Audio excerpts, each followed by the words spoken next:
Hello and welcome to SFF180 and the 8th installment of the 12 Days of Halloween 2017. Tonight, two more horror novellas from the fine folks at Tor.com, both of them dealing with characters battling demonic supernatural entities, with each story taking its own unique approach to this tried and true horror trope. Hello everyone, Thomas here, your host as always.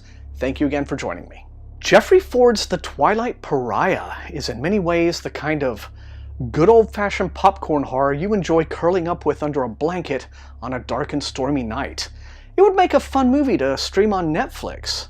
Now, at its heart, a traditional haunting tale, it introduces us to the standard creepshow cast of lovably irritating college kids. There's gruff archaeology major Maggie, aspiring writer Henry, and gay jock Russell. Maggie persuades her buds to help her dig up the outhouse outside the abandoned old Pruett mansion, located, naturally, deep in the woods outside their upstate New York college town. It's all beer cans and patent medicine bottles until, of all the rotten luck, they dig up the surprisingly complete skeleton of an actual devil baby, or at the very least, some poor infant who had the bad genetic luck to be born with horns poking from its skull and a ridged back like a lizard. Now, instead of chucking the bones back in the hole like a normal person, Maggie does the character in a horror story thing and keeps them to show to a dope-smoking cryptozoology professor she knows in town. Also, no sooner have they shaken the dirt from their shovels than it becomes obvious some angry, spectral entity is after them. Now, drawn by circumstances of, to be honest, their own creation, into forming their own impromptu Scooby Gang, our heroes launch their own desperate investigation into the history of the Pruett family, to find out just why one of them chucked a demon baby into the toilet, and for that matter, how they ended up with one to chuck. And finally, the nature of the murderous entity that's hounding them. Jeffrey Ford is a real veteran of fantasy and weird fiction, and he's well suited to taking a boilerplate premise like this and fleshing it out with originality and a little self-aware humor.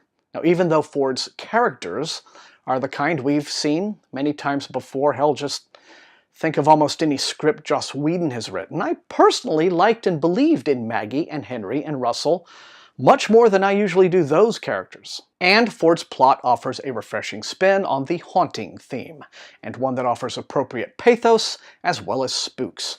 It's all just a fun little read, with moments of effective atmosphere, and with the promise of more to come. By contrast, Margaret Killjoy's The Lamb Will Slaughter the Lion is a story that comes from a very different place, focusing on characters living, by either circumstance or choice, on society's fringes, trying to find a place for themselves in a power-mad world that's gone wrong. Our heroine is Danielle Kane, a young drifter who thumbs her way to Freedom, Iowa, an abandoned company town out in the back of Beyond that's been taken over by squatters and turned into a little anarcho-commune. Danielle's best friend Clay was a founder of the settlement, but he fled back to the West Coast and ended up killing himself, and Danielle has come to find out why. It turns out that Freedom is watched over by a protective spirit called Ulixi, taking the form of a massive buck with 3 antlers and a taste for fresh beating hearts. Ulixi is a demon that slays those in power who seek to harm the powerless, and it was summoned to deal with a person in town who was betraying its principles by forming his own autocratic power base. But now, the spirit is turning on its summoners, and the town quickly divides into 2 hostile camps, those who want Ulixi to stay, and those who want it banished by reversing the summoning. What's most appealing about this novella is its focus on the kinds of characters one sees much too rarely, even in genre fiction. I mean, sure, there are stories that deal with society's outcasts and misfits, but you very rarely get the feeling that the writers of these tales really understand the life.